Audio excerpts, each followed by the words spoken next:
Supposed to be a skid trail up here about a mile, if my map is correct.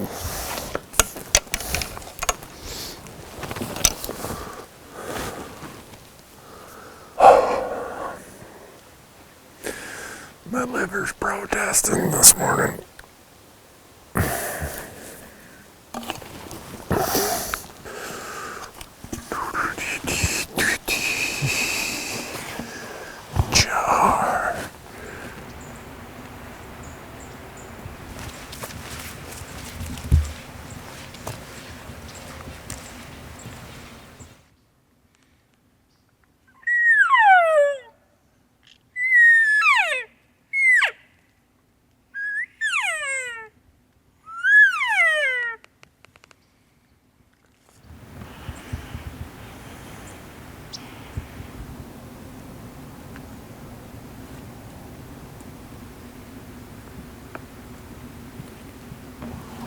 One thing elk hunting reminds you, or continually reinforces, is that there's a lot more places where they aren't than where they are.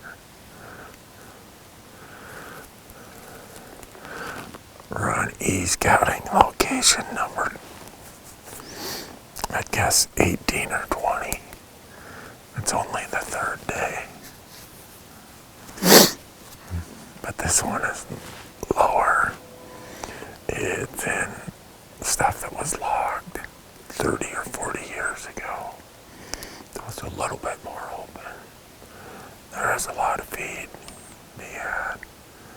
So I'm gonna go try find this skid trail and bushwhack. If you go further north, there's a lot more open stuff, and I feel that in a place with a lot of grizzly bears, a lot of wolves, mountain lions, that elk are going to want to be in some places where they feel they have a little security cover from that.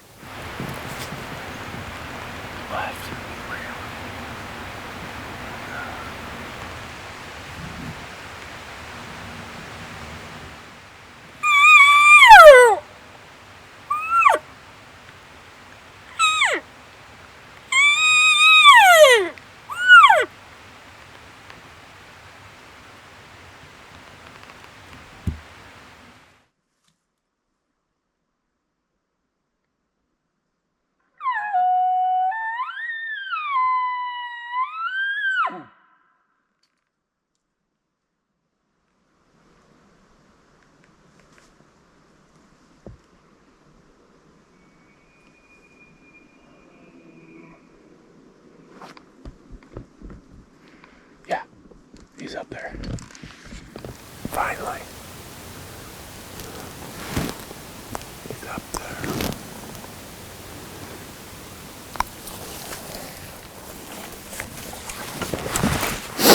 See if we can get closer. Maybe he'll say something to us.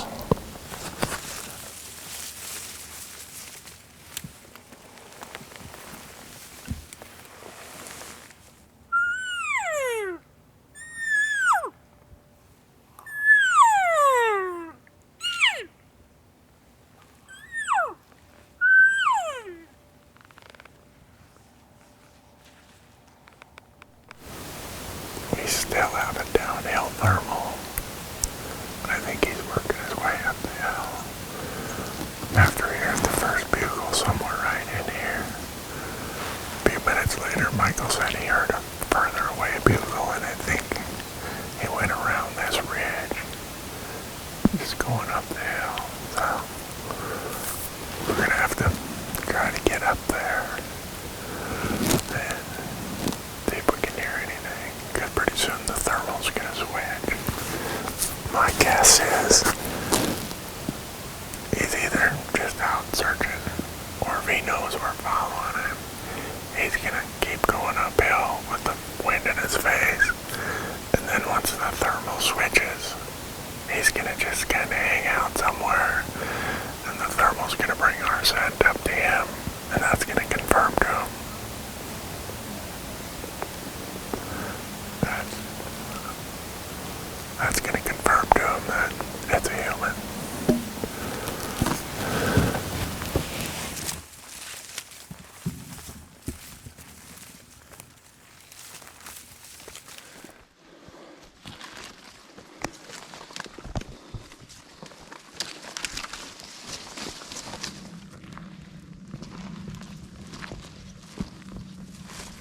went up the hill above us. And now our thermals, it's light enough. He's gonna smell us. Oh, there it goes. Took off.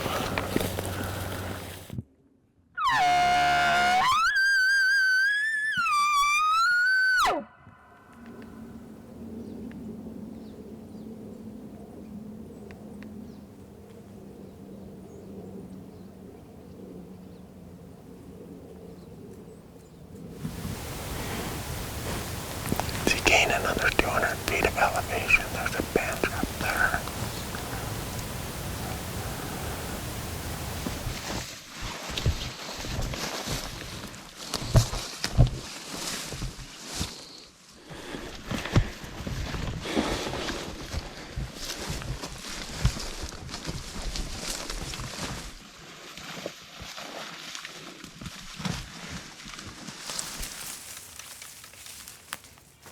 That's a freshie.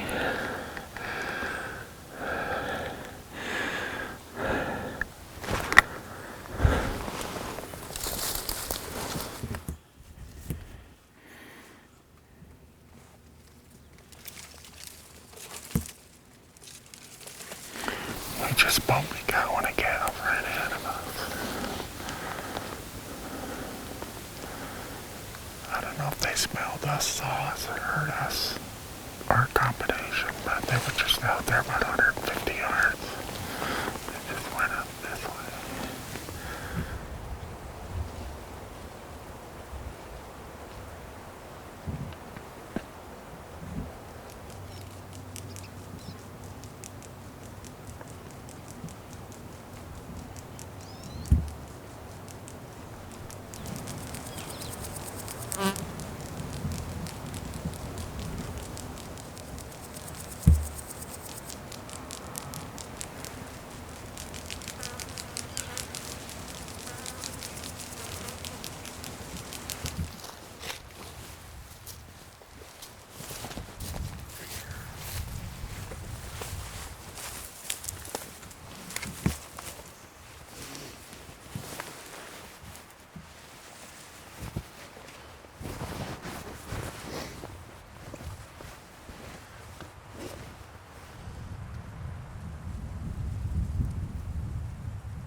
It's on.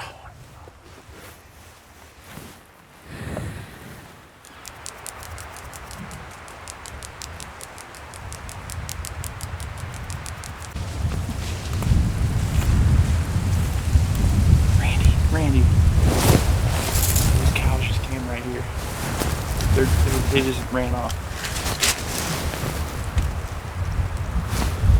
Dude. They came right there. Cow? Cow and calf.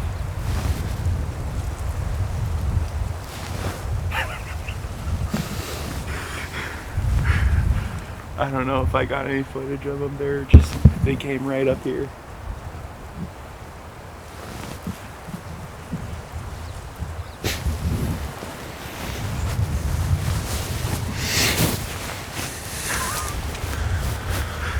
Well, teach us to spend the morning running up the mountain. We should just come up here and take a noon nap at 1 o'clock. I was over here snoozing.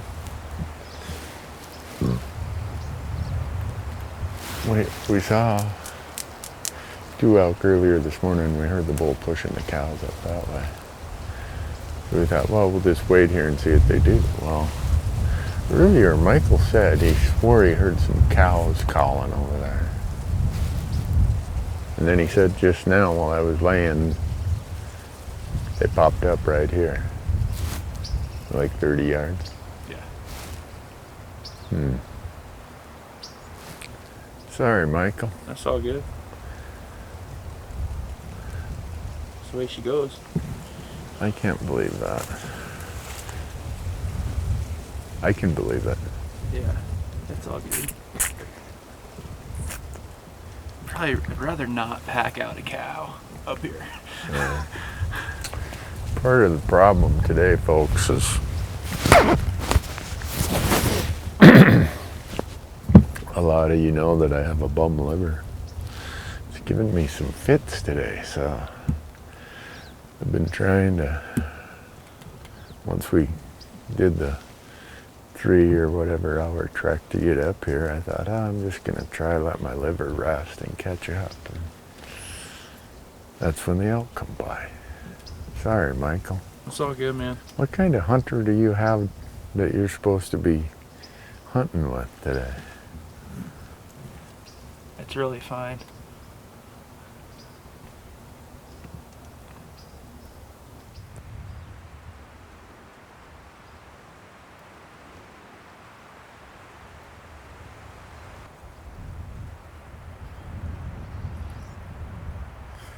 Well, today is September 7th, and some people were paying attention today and ended up with this elk tag that I have right now. You might be wondering, what? How can that be? Well, I can't go into all the details in one video, because by the time you talk about what I just mentioned in Idaho, about return tags, non-resident return tags, the same thing happens in Colorado, it happens in Wyoming, it happens in Nevada. A lot of people don't realize that's happening, and they aren't dialed into how the process works. If you want to know how the process works, the best place to go is to Go Hunt. Their strategy articles, their reminders, all that. That's how I knew this was happening today, is Go Hunt's like, hey, if you don't have your Idaho tag, here's a chance to maybe get one. Go to Go Hunt, use Insider, or sign up for Insider. You'll get all that information. And then I got this tag December 1st. That's when they do the deadline for non-residents, now that they put us all on a quota.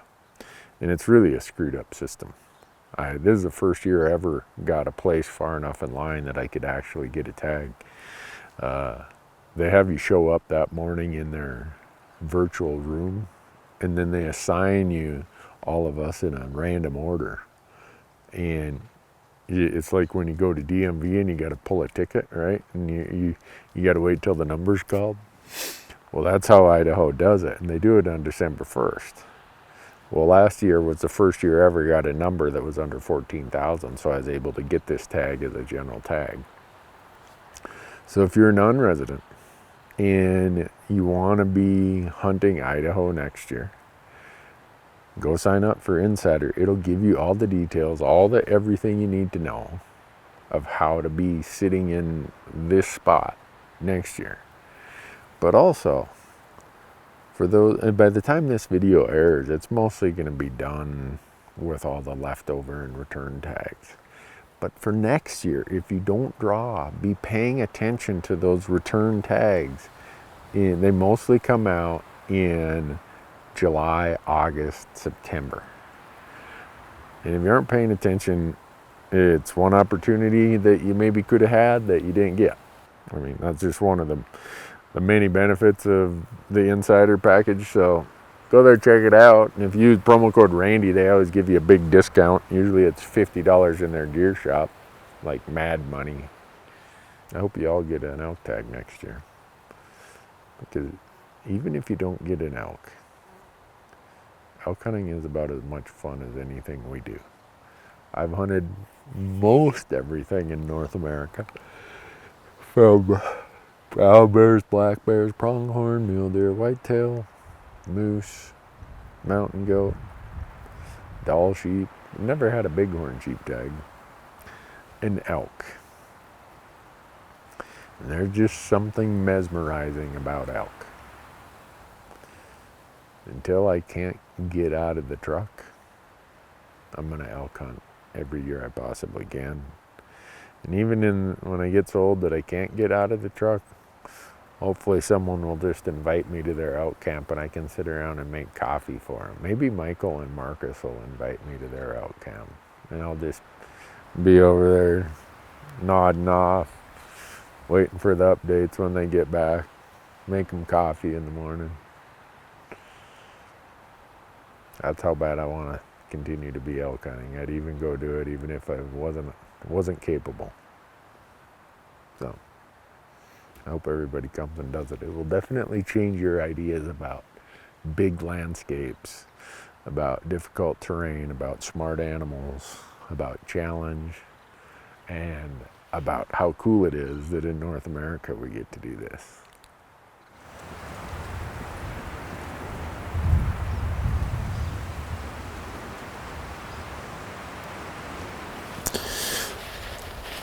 You ready to go shoot an elk? Good. We sat here all day. We accomplished a lot. Mostly my liver got a break. Now, we're gonna go make a big loop. See if we can call up an elk.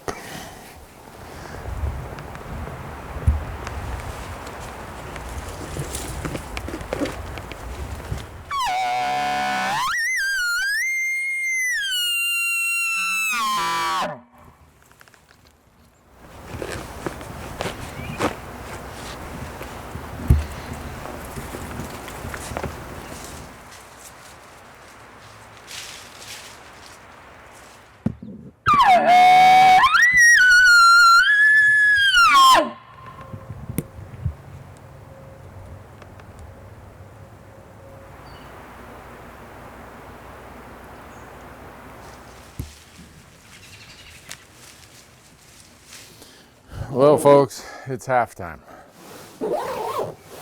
And if you believe in comebacks, hang around, because we're going to show you one.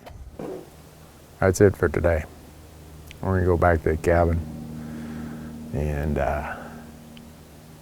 cook something. Hopefully get a good night's sleep. Tomorrow's our best day to have at it. And the reason is tomorrow's Friday. The rest of the week, well, the rest of the weekend, there'll be a lot more people up here. So, I got a plan for tomorrow that's different than what the plan would be for Saturday. Just due to what I anticipate for hunting pressure. We'll see if it works. So that's what's on the dinner table tonight, huh? Well, that's what we're having. Heck yeah. Certified CWD free from Wyoming. Mm-hmm. Matthew shot it last year and I hijacked a bunch from him. Very cool. Thanks for cooking. Yeah.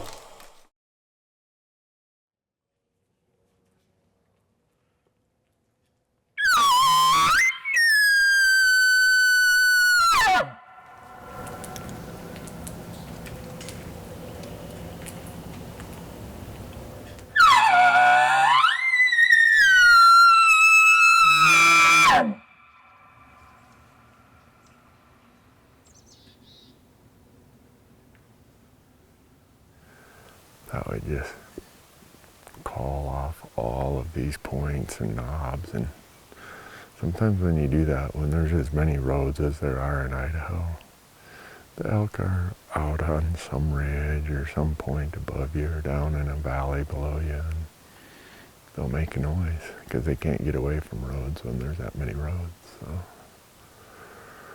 we'll probably drive up to the trailhead here and see if this rain is going to pass. No sense in going out and getting soaked first thing in the morning.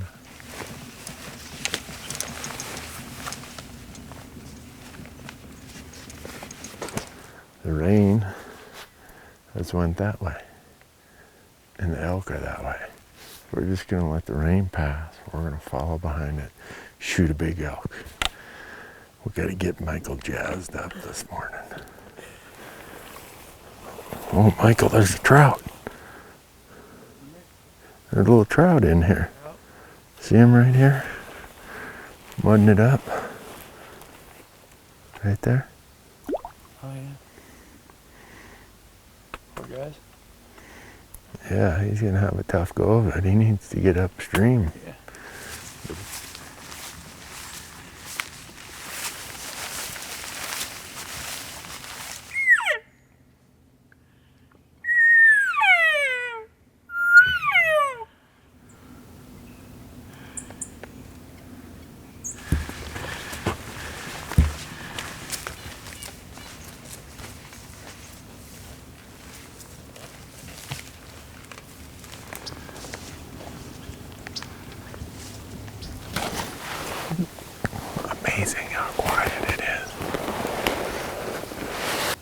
8:45 in the morning. And just to give you an idea of thermals, when we were in the shade just over there, it was still kind of going downhill, slightly at our level maybe. Now you come out here where the sun is starting to hit it, and that's downhill. I mean, it's like easy, but you just gotta pay attention to it this time of day. That's what creates this swirling. So you see this shaded slope over there. If you went over there, the sun hasn't hit it yet, you'd still have a downhill thermal. Any place that's shaded, you have a downhill. So right now you got a downhill there, you got an uphill here. So if you went after an elk over there, based on what you think the wind is here, could mess you up. Speaking from experience.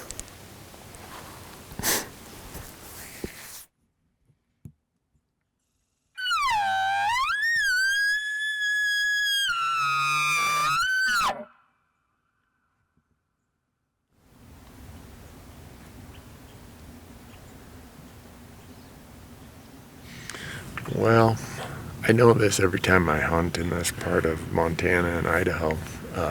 It's really timbered. There's not lots of feed, and the elk densities are low, but there's fewer hunters. And so I come here because I might shoot a grouse along the way. But it is a roll of the dice, right? You've seen us now. This is between mornings and evenings. This is the 7th morning evening place where you hike in and you bugle on your way, and you get to a spot where, like, okay, this is where the good stuff should be. And they're not here today.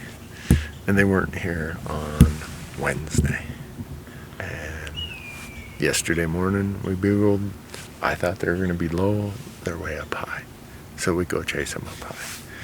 Every bit of this is just a roll of the dice when you're dealing with low elk densities. So you got to roll the dice a lot. So what we're going to do, we're going to throw our packs on. We're going to go make another little loop here and call. But then we're going to head back to the truck, and we're going to go and check out a bunch of other spots. I mean, I wish I could tell you in a place with this low of densities, I could pick, okay, they're going to be right here, or they're going to be right there. No. You're like this with feed everywhere. They could be anywhere. Even in a non-wet year, bulls are moving and looking for cows. You just got to keep moving and try to intercept them and hear a bugle. If you hear a bugle, you go. But I always have a tendency to be so trusting in my map work and all my research and all my forage studies that this is where they're going to be. And that's where I go. And a lot of times I get there, and the elk have decided, no, that's a good place where we could be, but we're not there today. We're somewhere else and somewhere else. And I sometimes hang my hat too hard on where they should be. What I'm going to do between now and the rest of the hunt, we got this afternoon, tomorrow, and the next day, you're going to see a lot of bouncing. Just go, go, go, go, go, go, go. And if we hear a bugle, I know it's going to be weird because we're probably going to hear it near a logging road or an ATV trail because they're everywhere. We're going to park and just off we go. So I know that might be kind of a weird tactic, but it works.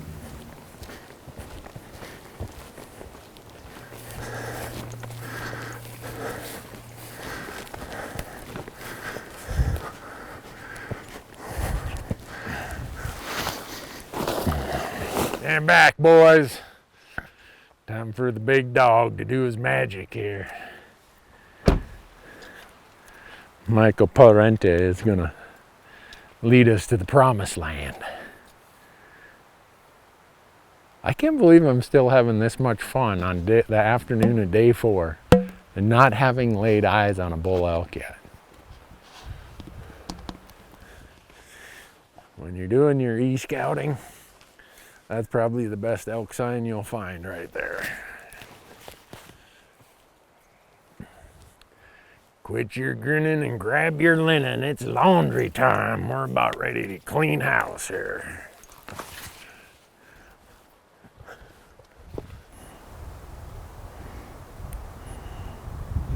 Those new Sitka bands. These new Sitka bands, they're called the intercept bands. On hot days like today. Yeah. Keeps everything cooled off. Raghorn. If he is a big bull, he'd have taken off a bunch of these. Raghorn Express. All aboard.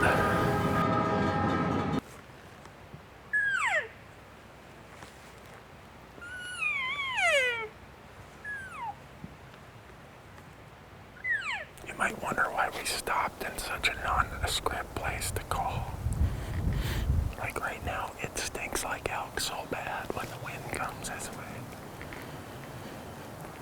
Either there was an elk nearby, or he bedded somewhere and peed all over. You can just smell it. So a lot of times, when it smells that strong, they're bedded nearby. So I thought I'd do some soft cow calls.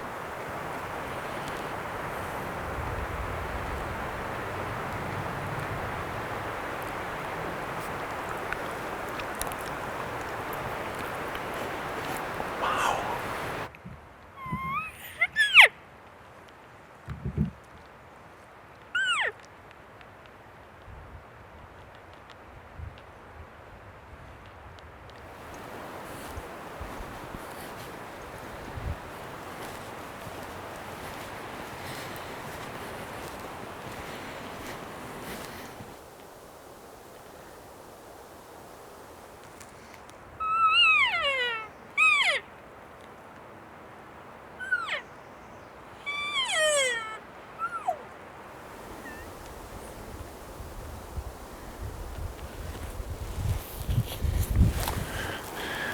The Doppler radar says we are about ready to get a serious thunderstorm.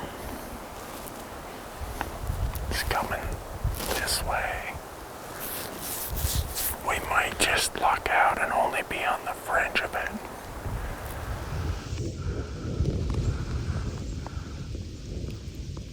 Gonna be good elk hunting here shortly. If we don't get electrocuted. When you're stuck on the mountain, there's not much you can do. Just make sure you pack your rain gear. It doesn't weigh very much. Just put it in the bottom of your pack, like out of sight, out of mind.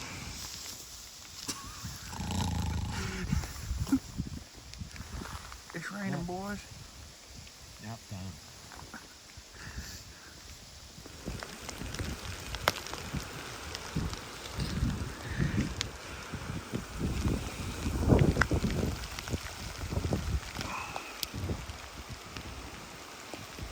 There's Randy, not having fun. Oh, yeah. It is. It's dumping now.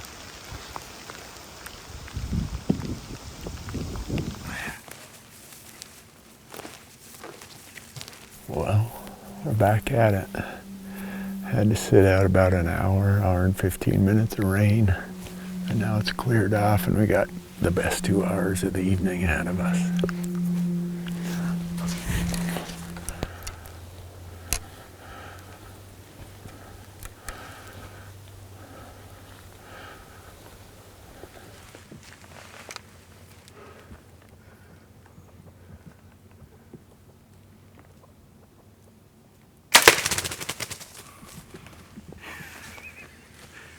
Nice work. I had to wait for him. Get him right on top of that log.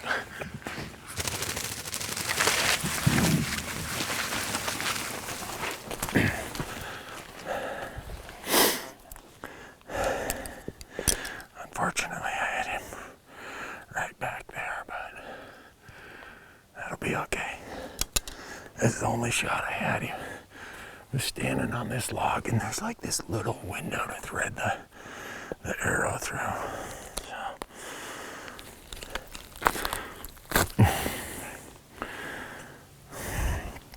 I'll dig that other leg off here in a second. When you shoot a grouse, it doesn't have to slow down your elk hunting by more than 5 minutes. You gotta have your bags ready. You gotta have your arrows ready. This thing's still piping hot. Got myself all excited when I saw that thing walking back this way. I grabbed an arrow.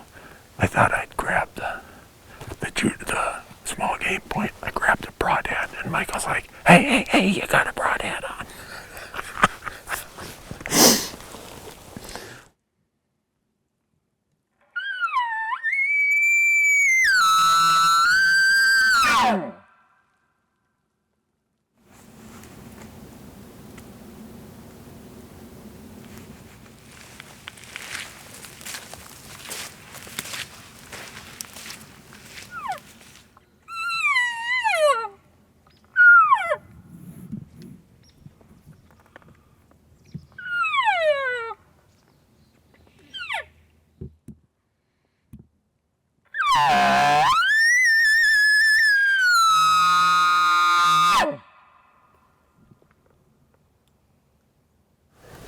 Well, I just checked my map. We're about 2.5 miles in here. We got about an hour of light left. I think we're gonna hunt our way out. We went through some amazing country with quite a few older tracks around, but it's been raining so much. For a track to be there, it'd have to be really recent, so.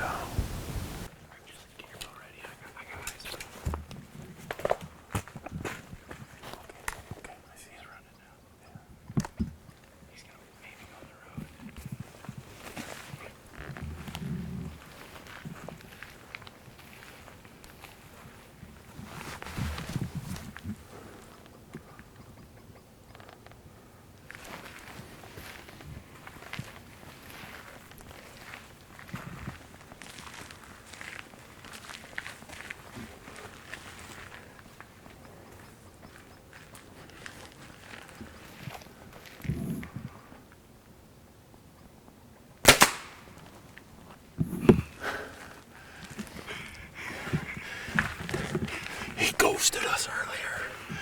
I walked past him and Michael's like, right here. And he was trucking the same direction when he ghosted us last time.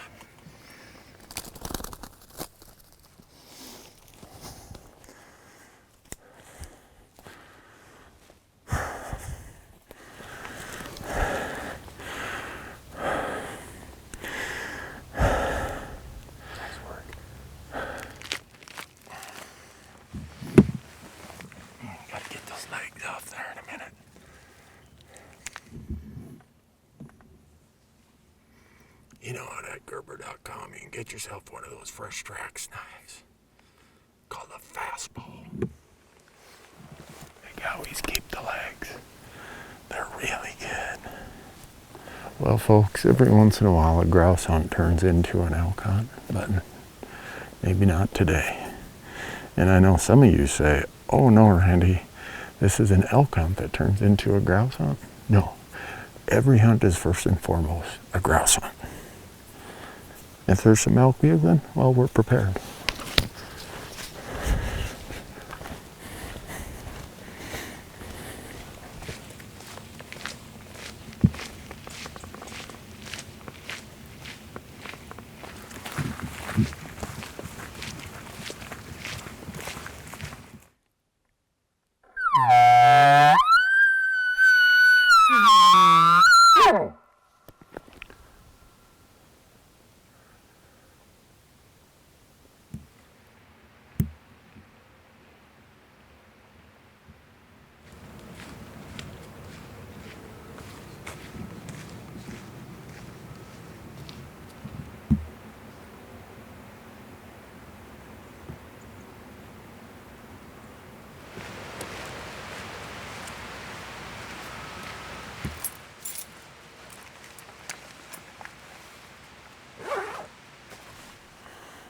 For a guy like me, pretty successful day. Got those grouse. I know some people are like, Randy, those aren't elk.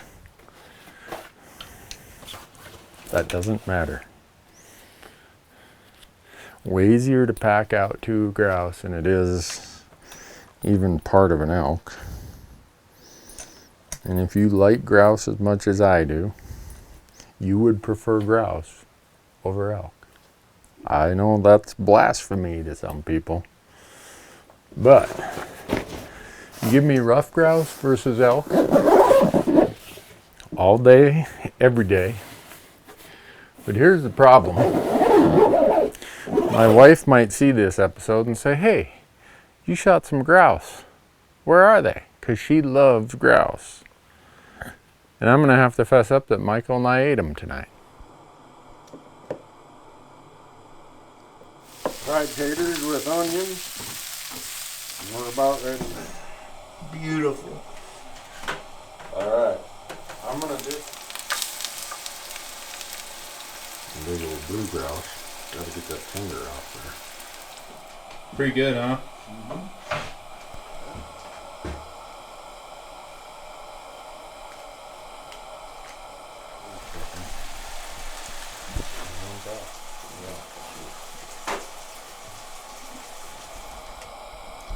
I'm thinking life is good.